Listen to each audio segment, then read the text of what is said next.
কুরবানির ঈদ মানেই অনেক কাজ, অনেক ঝামেলা। তবুও বাচ্চাদের আবদার রক্ষা করতে গিয়ে আমরা ঈদের দ্বিতীয় দিন চলে আসলাম একটু ঘোরাফেরা করার জন্য। তো আমরা চলে আসছি এখানে আমাদের বাড়ির পাশেই 30 মিনিট সময় লাগে কাকিয়াটেক ব্রিজের নিচে একটা রেস্টুরেন্টে। তো এখানে এসে সবাই মাশাআল্লাহ অনেক খুশি, দোলনায় দুল খাচ্ছে মারোয়া, জুনারা, ফাতেমা। তো চারিদিকে অনেক সুন্দর সবুজ পানিতে ঘেরা, বাচ্চারা খুব এনজয় করছে।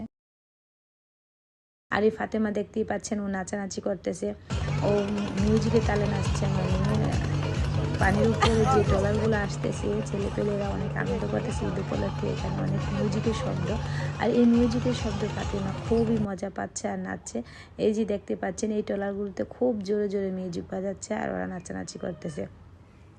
চারদিকে পরিবেশটা এত সুন্দর, একদম গ্রাম্য পরিবেশ, মানে চারদিকে পানি, নৌকা, সব কিছু মিলে একটা সুন্দর পরিবেশ। আর এখানে দেখতে পাচ্ছেন মারোয়া, জোনারা একটু মনটা খুব খারাপ ওদের, কারণ ওরাও দুইটা রাইড আছে, একটা নৌকা আর একটা উপর থেকে নিচে পড়ে, যে পিছিল খায় সেই রাইডে উঠতে চাচ্ছে আর আমরা দিতেছি না। তবুও আমি নিয়ে গেলাম। জোনারা ভয়ে উপরে উঠতে চাইতেছে না, আর মারোয়া বারবার উপরে উঠতেছে আর নামতেছে, ও খুব আনন্দ পাচ্ছে।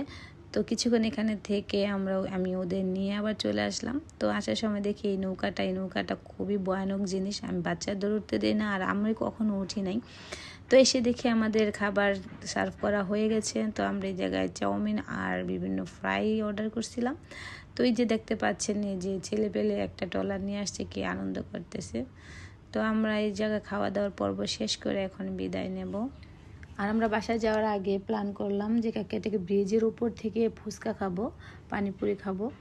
তো এই জায়গায় অনেক দোকান পানিপুরির আর ফুচকার। তো এই ব্রিজের উপর থেকে আমি একটু ভিডিও করলাম, দেখেন ভিউটা কত সুন্দর।